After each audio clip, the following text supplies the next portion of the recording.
ঘোষবাবুর বড় বাড়িটা কিছুদিন আগেই হাত বদল হয়েছে। সেখানে এখন নতুন এক পরিবার এসে বাসা বেঁধেছে। মা, বাবা, বড় দিদি আর তাদের ছোট্ট ছেলে আকাশ। আকাশের বয়স বড়জোর 4 বা 5।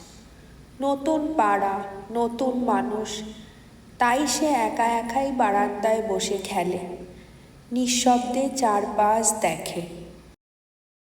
একদিন সেই আকাশের সঙ্গে আলাপ হলো চরকির, পাড়ারই এক পথকুকুর। চরকি মায়াবী চোখে তাকালো, লেজ নাড়ল, আর আকাশ হেসে উঠল। সেদিন থেকেই শুরু হলো তাদের বন্ধুত্ব।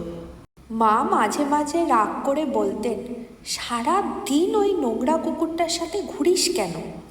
আকাশ মিষ্টি মুখে জবাব দিত, মা, আমি তো এখানে একেবারে নতুন, চরকি আমার একমাত্র বন্ধু, আর আমার আর কাউকে দরকার নেই।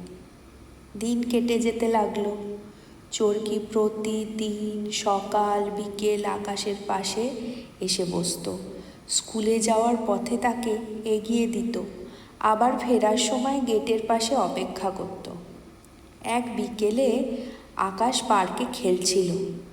হঠাৎই কিছু অচেনা লোক তাকে জোর করে টানতে লাগলো।